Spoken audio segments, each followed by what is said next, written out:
2 साल बेमिसाल। और अब देखिए आपका अपना न्यूज़ 24 एक्सप्रेस नए अंदाज में। आज के बुलेटिन में फिलहाल इतना ही। बने रहिए न्यूज़ 24 एक्सप्रेस के साथ। नमस्कार। छत्तीसगढ़ के सीमावर्ती क्षेत्र रामानुजगंज में झारखंड से आए हुए 12 हाथियों के दल ने पिछले 10 दिनों में जमकर उत्पात मचाया। हाथियों के डर से इलाके में दहशत का माहौल निर्मित हो गया है। वह ग्रामीणों को छात्रावास और पंचायत भवन में शिफ्ट करवाया गया है, लेकिन इस कड़ाके की ठंड में ग्रामीणों के रहने के लिए पर्याप्त इंतजाम नहीं किए गए हैं। इसके कारण ग्रामीण अब यहाँ छात्रावास में न रहकर अपने घरों में ही रहने लगे हैं। ग्रामीणों को अपने मवेशियों की चिंता भी सताती है कि रात में घर से दूर रहने पर उनकी गाय, भैंस, बकरी व मुर्गे कहीं चोरी न हो जाए। रात के समय छात्रावास में रहते हुए ग्रामीणों ने बताया कि कड़ाके की ठंड में छात्रावास में ठंड से बचने के लिए ग्रामीणों के लिए कंबल की व्यवस्था सीमित मात्रा में की गई है। ग्रामीण अपने अपने घरों से रात को कंबल ओढ़ने के लिए लेकर आते हैं और छात्रावास में रात गुजारते हैं। ग्रामीण यहाँ जमीन पर ही बिस्तर लगाकर सोते हैं। छात्रावास में ग्रामीणों के लिए कंबल की पर्याप्त व्यवस्था नहीं होने से दिक्कतों का सामना करना पड़ रहा है। सुबह होते ही ग्रामीण अपने दैनिक कार्य के लिए चले जाते हैं। यहाँ के ज़्यादातर ग्रामीण मजदूरी का कार्य करते हैं। स्थानीय ग्रामीण अपने अपने घरों से भोजन करके रात में सोने के लिए छात्रावास में जा रहे हैं। वन विभाग और पंचायत के द्वारा ग्रामीणों के भोजन के लिए राशन की व्यवस्था तो कर दी गई, लेकिन यहाँ भोजन बनाने के लिए कोई बावर्ची उपलब्ध नहीं करवाया गया। ग्रामीणों को स्वयं ही भोजन बनाने के लिए कहा गया है। फिलहाल यहाँ रात में रुकने वाले ग्रामीणों के लिए भोजन बनाने वाला कोई नहीं है। सभी असुविधाओं के कारण ग्रामीण अब बहुत कम संख्या में रात को यहाँ रुकने के लिए आ रहे हैं। वन विभाग के अनुसार हाथियों का दल वापस झारखंड लौट गया है। ज़्यादातर ग्रामीण अपने गाय, बकरी, मुर्गियों की चोरी होने के डर से रात के समय छात्रावास में रहने के लिए नहीं आ रहे हैं।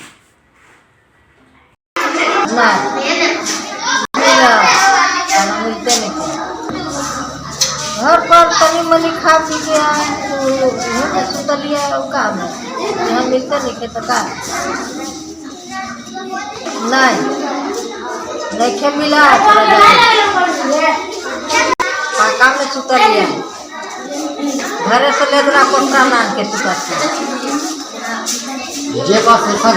अभी ग्रामीण लोगों को जो हाथी का आशंका बनी है, उसमें ग्रामीण जनता छात्रावास पे आते हैं और हमारे फॉरेस्ट विभाग से या पंचायत विभाग से खाने का चावल दाल जो भी मिलता है।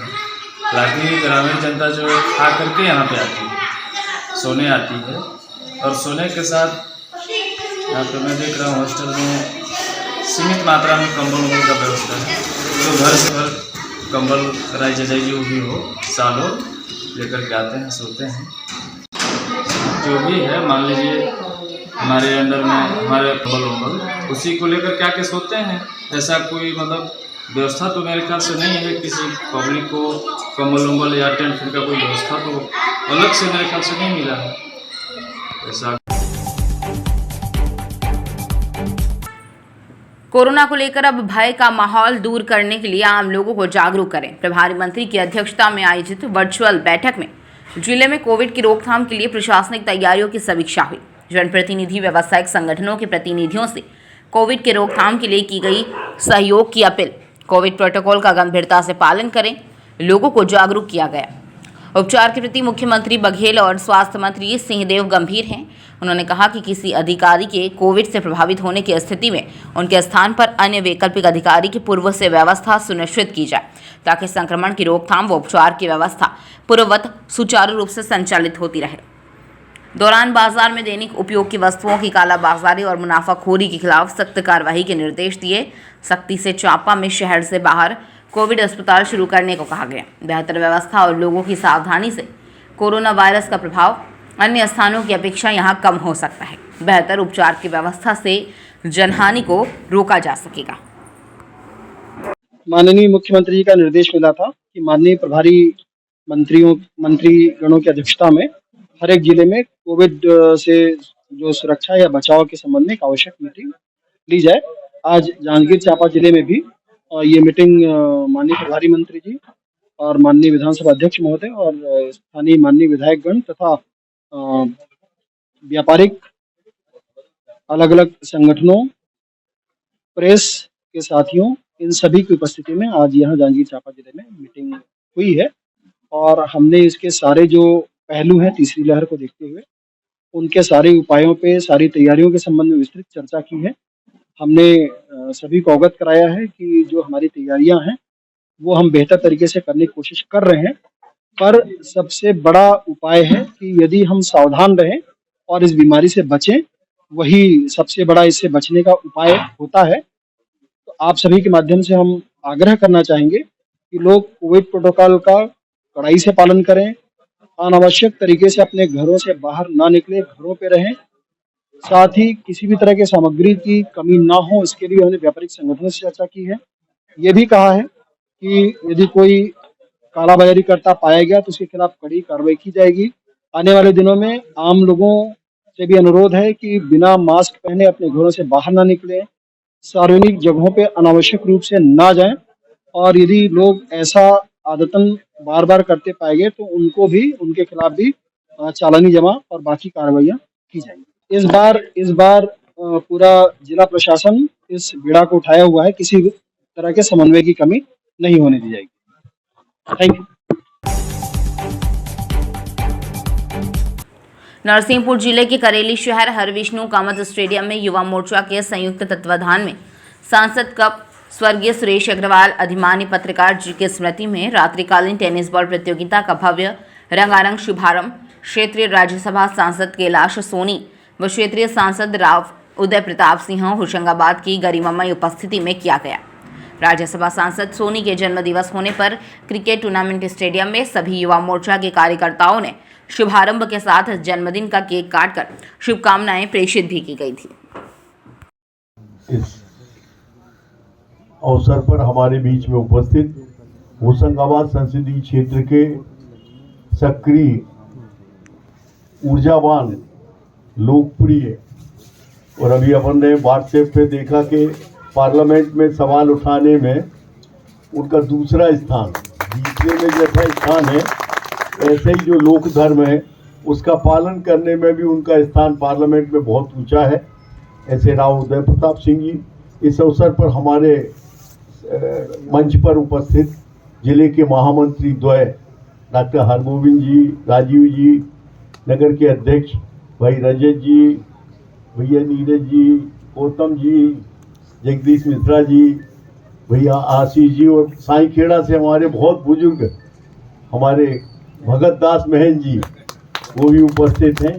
और सभी टीम इतनी विपरीत परिस्थिति में बहुत अच्छी तैयारी यहाँ स्पर्धा की, और यही है पूरे देश में माननीय नरेंद्र मोदी जी की भी आह्वान है कि जगह जगह पे हम ये प्रतियोगिताएं आयोजित करें। सांसद कप से इसको आयोजित किया है, सांसद कप के नाम से, कि उनका यही है कि प्रतिभाओं को तराशने का काम कौन करेगा। जब जगह जगह हम ये खेल करेंगे, ये प्रतियोगिताएं आयोजित करेंगे, तो हमारी प्रतिभाएं हमारी गिनती में आएंगी। और साधुवाद इस बात के लिए कि भारतीय जनता युवा मोर्चा ने हमारे जिले के मूर्धन्य पत्रकार, अधिमान्यता प्राप्त, मध्य प्रदेश सरकार की मान्यता प्राप्त ऐसे हमारे बहुत अभिन्न साथी, आज भी उनका स्मरण आता है तो एक सदमा में मन भारी हो जाता है।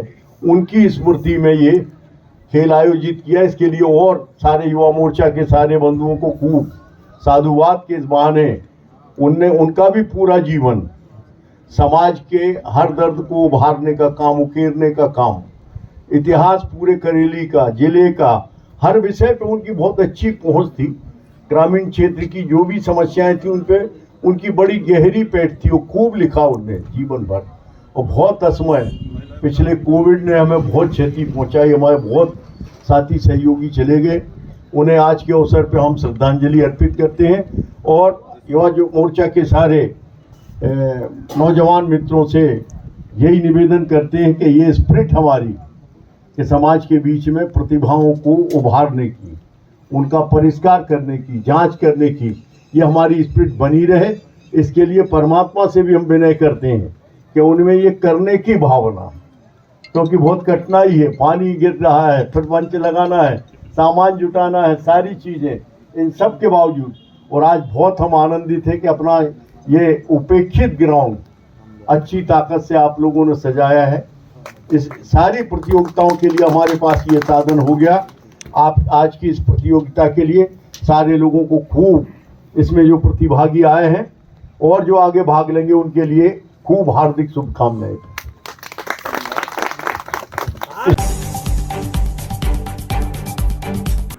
ग्राम पंचायत कवला में थाना भानपुरा द्वारा नशा मुक्ति शिविर का आयोजन किया गया। इसमें थाना प्रभारी भानपुरा गोपाल सूर्यवंशी द्वारा बताया गया कि अभी शासन द्वारा निर्देशों के अनुसार सभी छोटे बड़े ग्रामों, कस्बों, शहरों में नशा मुक्ति शिविर आयोजित कर अधिक से अधिक आमजनों को नशे से मुक्त करना है। इसी के तहत आज ग्राम कवला में शिविर का आयोजन किया गया। इसमें काफ़ी संख्या में ग्रामवासी मौजूद हुए और ग्रामवासियों ने पूर्ण सहयोग दिया, जिन्हें यातायात नियमों, सूदखोरों, अवैध साहूकारों से बचाव, चीट फंड कंपनियों, धोखाधड़ी के विरुद्ध कार्रवाई और नशे से होने वाले नुकसान और उनसे बचाव के बारे में विस्तृत जानकारी दी गई और जो नशा करते हैं उन्हें नशा न करने के लिए शपथ भी दिलवाई गई।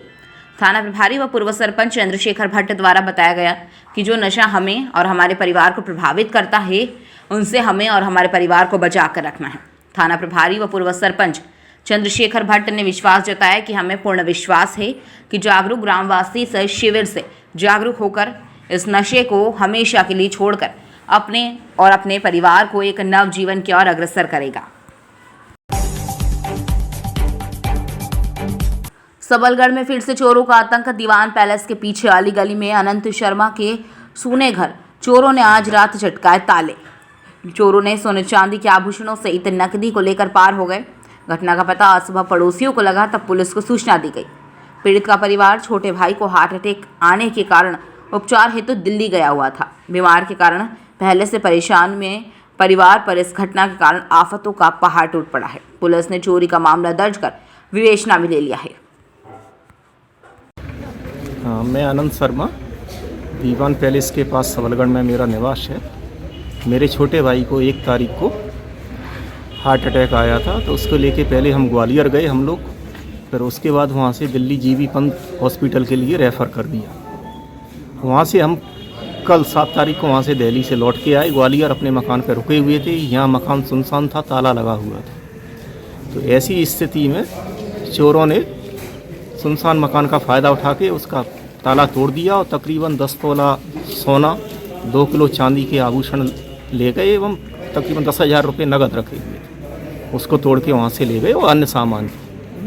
अभी थोड़ा वहाँ से फॉरेंसिक टीम की जो भी आएगी उसके बाद हम और उसका मुआयना करेंगे और देखेंगे उसमें कितना सामान और गया है। उसके बाद ही पता चल पाएगा कुल आंकलन। लेकिन इतना तो प्रारंभिक आंकलन से इतना निश्चित है कि 10 तोला सोना, 2 किलो चांदी, 10,000 रुपये नकदी उसमें से चला गया। वक्त हो चला है एक छोटे से ब्रेक का, फिर मुलाकात होगी ब्रेक के बाद।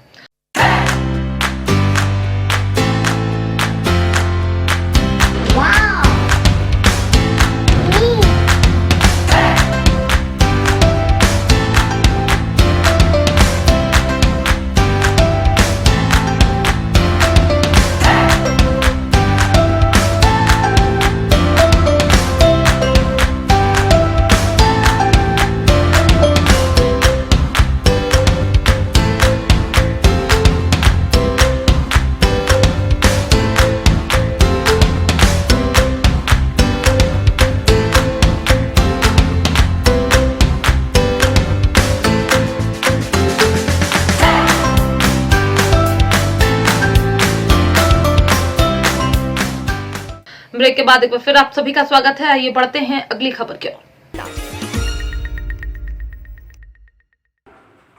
बलरामपुर जिला कलेक्टर कुंदन कुमार ने स्वयं कोविड-19 की तीसरी लहर ओमिक्रॉन को लेकर के जिला प्रशासन की पूरी टीम के साथ जिला मुख्यालय बलरामपुर में फ्लैग मार्च निकाला। जिले में फ्लैग मार्च निकालकर कोविड-19 की तीसरी लहर से लोगों को सावधान रहने की अपील की गई।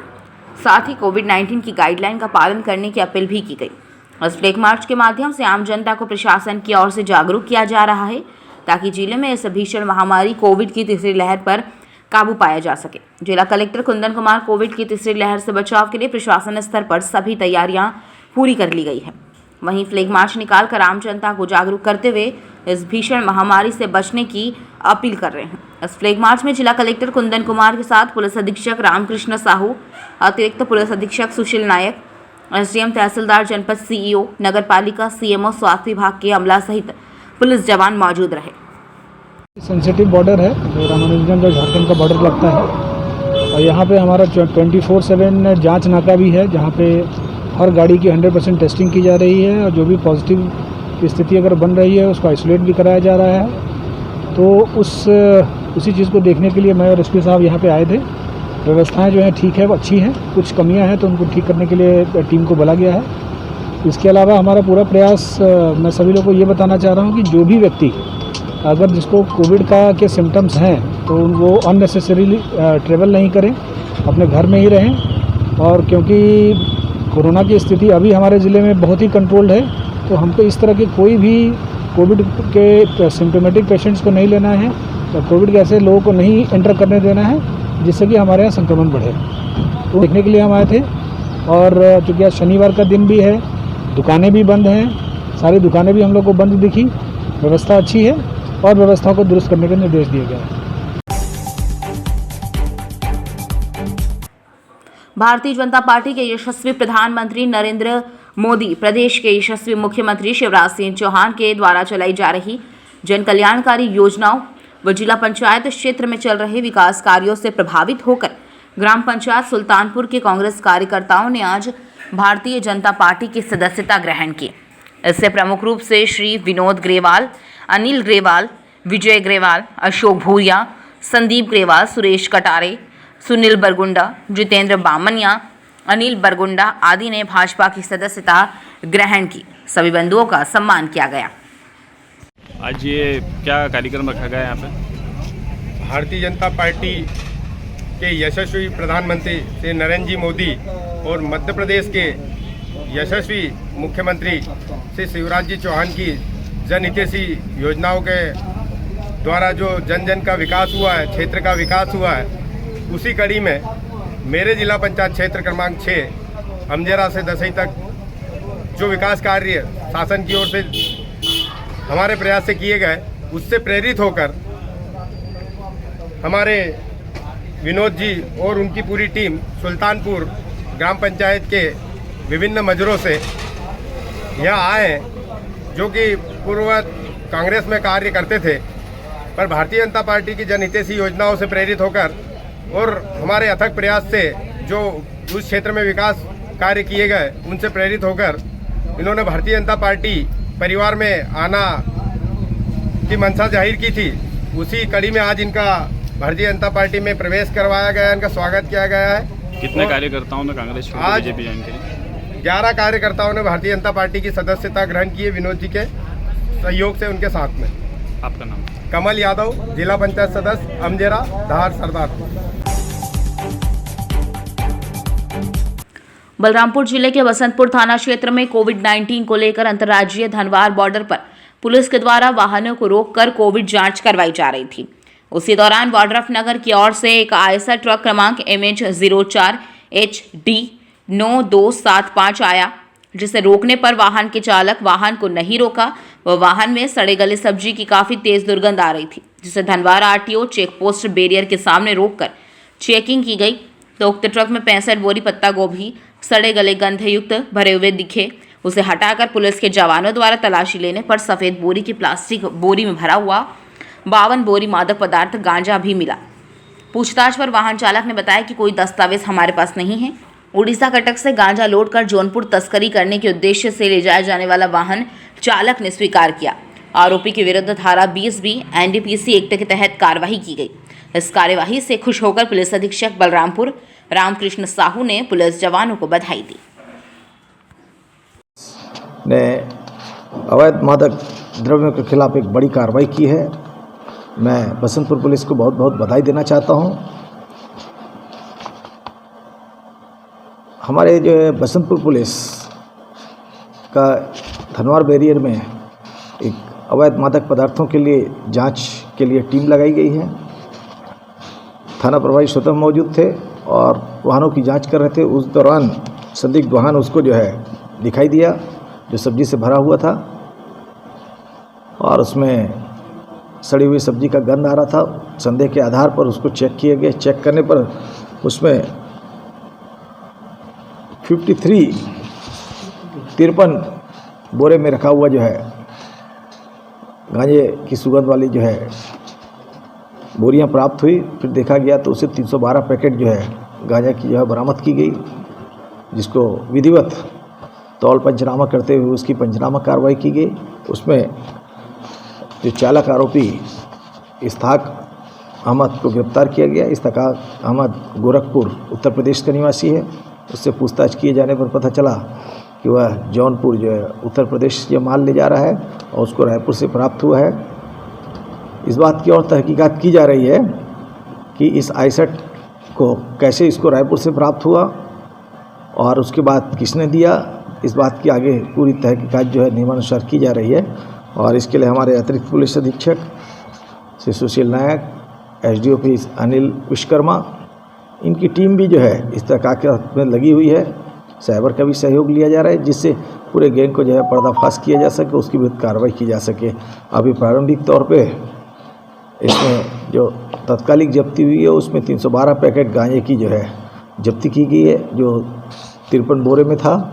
और इसकी मात्रा जो है 16 कुंटल 100 ग्राम जो है आंकी गई है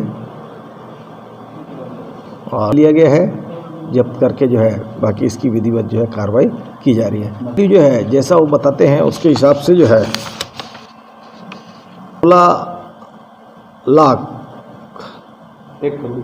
1 करोड़ 64 लाख रुपया जो है उसने बताया कि ये वहाँ ले जा कर के जो बिक्री होता तो इसमें 1,64,000 रुपये में इसको बिक्री की जाती जो है, इस तरीके की जो है बताई गई। उसके आधार पर कीमत आकी गई है और यह एक बहुत बड़ी सफलता है। गांजे ये लोग थोड़े कम दाम में लेकर के आते हैं, पर जहाँ पे जब गांजा जाता है तो वहाँ पे तोला में बिकता है गांजा जो है, और उसकी कीमत जो है चूँकि ये एक प्रतिबंधित सामग्री है इसलिए कीमत और भी इसकी बढ़ जाती है। मैं पुनः जो है बलरामपुर पुलिस को बधाई देता हूँ। द्रव्य हैं उसके खिलाफ जो वर्ष के प्रारंभ से ही जो इन्होंने कार्रवाई शुरू की है पूरी टीम ने मेरी, वो बधाई के पात्र हैं। और लगातार जो है पूरे वर्ष भर यह जो है जैसा हमारी प्रक्रिया पिछले साल भी हमने लगातार जो है अवैध शराब हो, अवैध मादक द्रव्य हो, उस पर जो है मद पदार्थों पर कार्रवाई की है। और इस साल रुड़की नगर निगम मेयर लगातार विवादों में बने हुए हैं। गौरव गोयल मेयर बनते ही एक महिला के साथ छेड़छाड़ मामले में मुकदमा दर्ज हुआ, जो काफी चर्चाओं में रहा। उसके बाद नाला प्रकरण मामला चर्चाओं में रहा और अब खुद नगर निगम के पार्षदों का मेयर से विवाद शुरू हो गया, जो खत्म होने का नाम नहीं ले रहा। पार्षदों का आरोप है कि मेयर साहब उनसे 5% कमीशन मांगते हैं। इसमें पार्षदों ने एक पर्ची भी मीडिया के समक्ष पेश की थी। इसमें पार्षदों द्वारा आरोप लगाया गया था कि यह पर्ची मेयर ने लिखी है, जिसमें उन्होंने अपने 5% के कमीशन मांगने का जिक्र कर सिग्नेचर किया है। बहरहाल ये मामला खत्म होने का नाम ही नहीं ले रहा। आज भी बोर्ड बैठक में काफ़ी हंगामा देखने को मिला, जिसमें पार्षदों ने आरोप लगाया कि यह हंगामा मेयर की वजह से हुआ है। रुड़की नगर निगम सभागार में हुई बोर्ड की बैठक काफ़ी हंगामेदार रही। जैसे ही हाईकोर्ट के आदेश पर इस बैठक में लीज से संबंधित जो प्रस्ताव पारित किया जाना था वो प्रस्ताव अस्वीकृत हो गया और टेंडर निर्माण कार्य से संबंधित कुछ काम ही पास हो पाए। यही नहीं बल्कि पार्षद आपस में 2 गुटों में बटे हुए नजर आए और दोनों गुटों ने एक दूसरे पर आरोप प्रत्यारोप लगाए। विकास कार्य को अवरुद्ध करने को लेकर पार्षद के दोनों गुट एक दूसरे की खींचतान करते हुए नजर आए। लगभग 2 घंटे तक चली इस बैठक में 22 पार्षदों ने कुछ प्रस्ताव पर सहमति तथा कुछ पर असहमति वाला पत्र नगर आयुक्त को दिया गया है। इसमें कुल 36 प्रस्ताव ही पास हो पाए हैं, जबकि मेयर विरोधी इन पार्षदों ने कई प्रस्ताव अस्वीकृत कर दिए, जिसे लेकर मेयर पक्ष वाले 18 पार्षदों ने विरोधी गुट के पार्षदों पर नगर के विकास को अवरुद्ध करने तथा भ्रष्टाचार में लिप्त होने का आरोप लगाकर काफ़ी हंगामा किया। दोनों ओर से महिला एवं पुरुष पार्षदों में जोरदार कहासुनी हुई। इस पर महापौर भी चुप नहीं बैठे और उन्होंने पूर्व MNA व SNA की जोड़ी को निशाने पर लिया। उन्होंने कहा कि MNA SNA की जोड़ी निगम में कुछ पार्षदों को लाभ पहुंचाने तथा उन्हें गुटबाजी में धकेलने के लिए कार्य कर रहे हैं, जिससे निगम में गुटबाजी को बढ़ावा मिला तथा चंद ही पार्षदों को ठेके दिए, जिसमें भ्रष्टाचार सामने आया। हंगामा कारण केवल एक मेयर साहब है। आपने देखा होगा, मैं आपको दिखाना चाहता हूँ। मेयर साहब ने केवल एक जनता के लिए एक प्रस्ताव दिया, ऐसा आप पढ़ सकते हैं, लोक निर्माण विभाग द्वारा जारी नवीकरण नगर के द्वारा लागू कर जाए, इसका मतलब 20% बढ़ा जाए। इन्होंने कोई भी विकास, मैं आपको पूरा एजेंडा दे दूँ, आप पढ़ लीजिए, कोई भी विकास इसमें नहीं हुआ। 20% केवल बढ़ाने के लिए इन्होंने 20% का वो करा और उन्होंने कोई विकास के लिए कार्य नहीं दिए। जो हमने विकास कार्य दिए हैं उसके लिए मेरे सामने कोई वो नहीं करा। और आज तक मैं आपको सारा एजेंडा पढ़ के दिखा दूंगा। 8 बीघे भूमि जो क्या नाम है अग्नि वालों को दे दी जाए। हमारे यहाँ कोतवाली में अग्नि का वो लगा हुआ है। बहुत भूमि का आवंटन था इसमें जो मेरे सामने अपने उस पर रखा गया था। तो हम ये जनता की भूमि है, इसे हम ऐसे खुदर पुदर नहीं होने देंगे। नहीं, पहली बात तो मैंने पहले ही बता देता हूँ, कभी भी कोई पार्षद उसके परिवार में कोई भी ठेकेदारी नहीं कर सकता। और जो करता भी होगा मैं उनके साथ हूँ, उसका रजिस्ट्रेशन कैंसिल कर दिया, उसकी जाँच करी जाए। पार्षदों द्वारा सभी जितने प्रस्ताव थे उन पर चर्चा हुई। कुछ पास हुए, कुछ पास नहीं हो पाए, वो एक अलग प्रक्रिया है। लेकिन कुछ पार्षदों का जो आचार विचार और जो यहाँ पर देखने को मिला, बहुत बुरी स्थिति है। हमारे पूर्व में जो नगर आयुक्त यहाँ पे रही हैं नुपुर वर्मा और जो चंद्रकांत भट्ट रहे हैं, वो व्यवस्था यहाँ पे इतनी ख़राब करके गए हैं। लगभग 15 करोड़ रुपए की एजेंसियाँ निकाल करके गए हैं और कुछ पार्षदों को प्रत्यक्ष रूप से उन्होंने ठेकेदार बना दिया। बहुत आर्थिक रूप से मजबूत करने का काम किया। वही पार्षद लोग आज यहाँ पे उपद्रव मचा रहे हैं।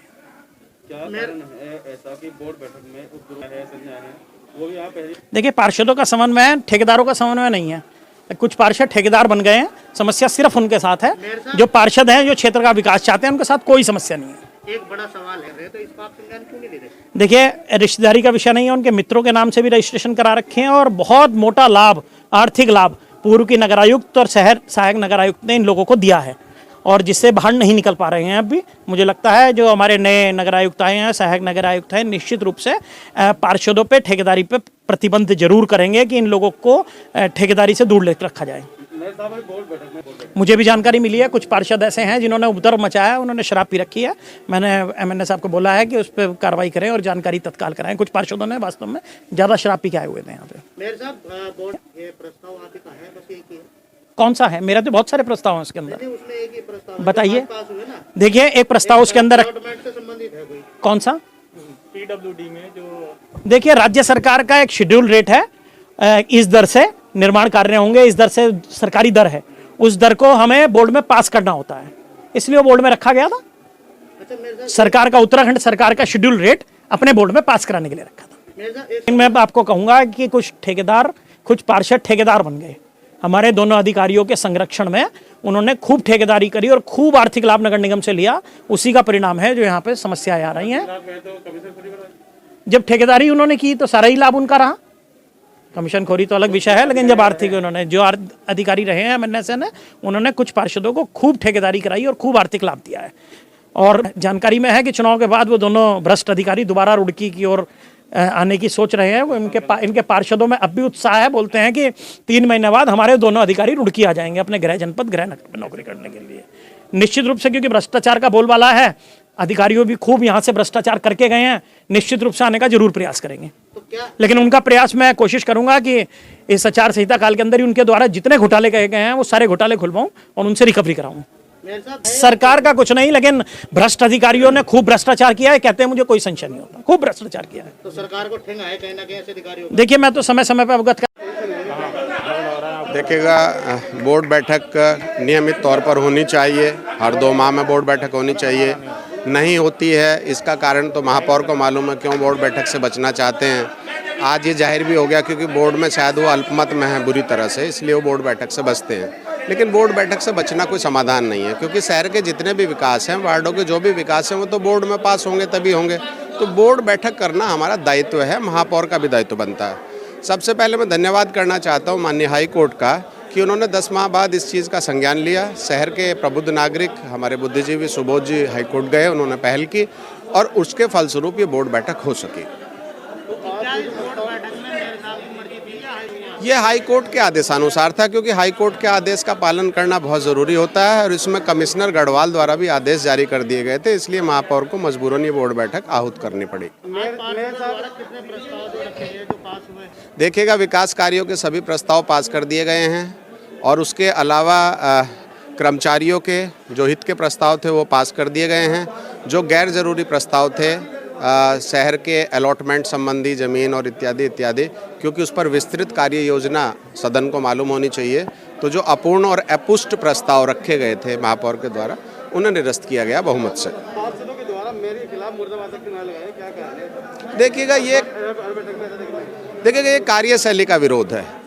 जहाँ तक देखा जाए, महापौर बहुत सम्मानित पद होता है, गौरव गोयल जी से किसी का कोई व्यक्तिगत विरोध नहीं है, क्योंकि सब लोग अलग अलग चयन होकर के आए हैं, सबका अपना व्यक्तिगत जीवन है, लेकिन उनकी कार्यशैली का ये विरोध है और उनका दायित्व बनता है कि वो समन्वय बनाएं, सभी पार्षदों को इकट्ठा रखें, शायद माहौल सुधर जाएगा। देखिएगा, साजिश इसे नहीं कहा जाता, क्योंकि पक्ष विपक्ष जरूर होता है, 40 पार्षदों का सदन है, तो स्वाभाविक है कुछ उनकी नीतियों में, कुछ उनके लोक लुभावन वादों में शायद लोग आ गए हैं, लेकिन सभी पार्षद एक साथ हैं, हम लोग मिल बैठ करके सभी पार्षदों को सहमत कर लेंगे।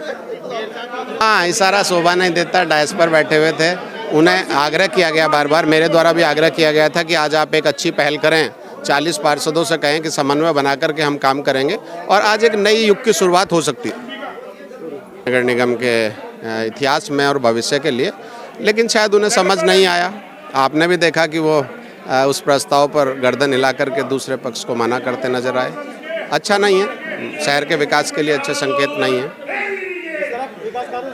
देखिएगा, विकास कार्यों में दिक्कत आती है, क्योंकि मैं आपको उदाहरण के लिए बताऊं, अभी देखा जाए तो 61 विकास कार्य प्रस्ताव पास हुए थे, उसके पश्चात 57 विकास कार्यों की एक सूची जारी हो गई थी, उसमें सारी प्रक्रिया पूरी कर ली।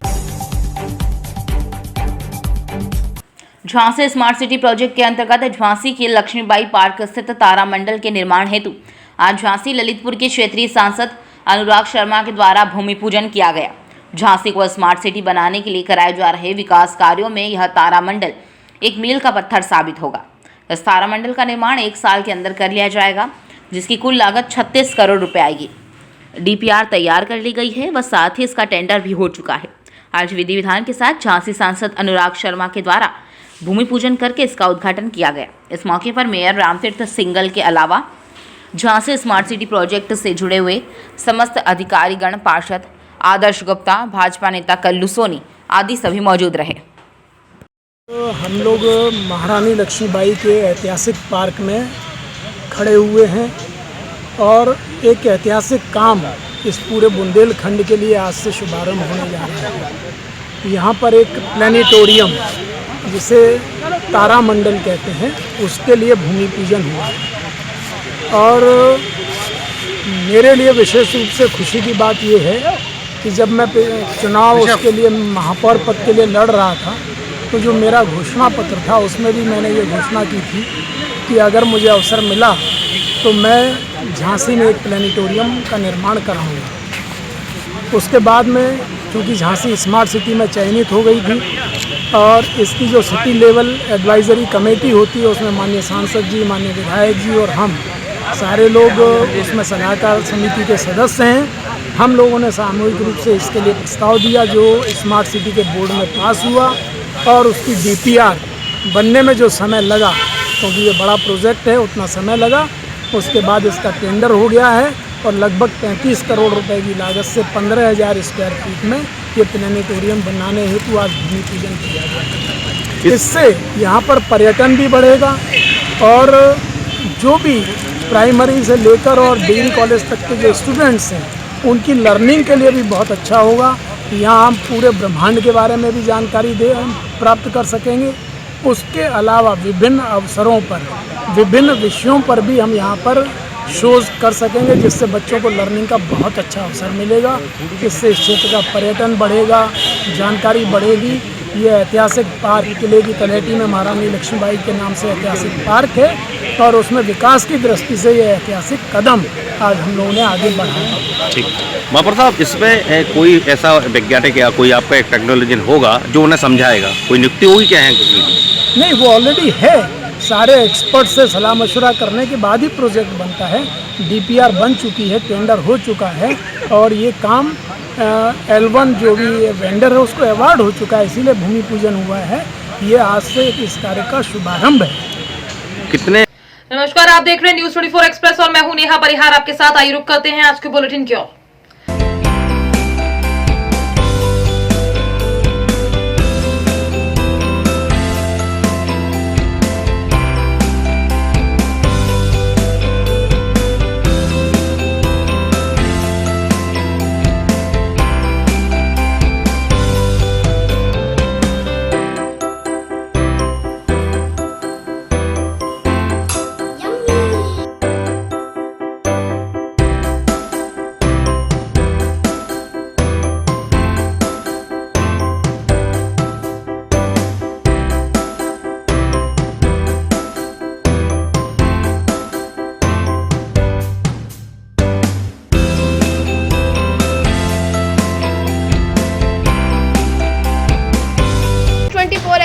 गुज़रे 2 साल बेमिसाल। और अब देखिए आपका अपना न्यूज़ 24 एक्सप्रेस नए अंदाज में।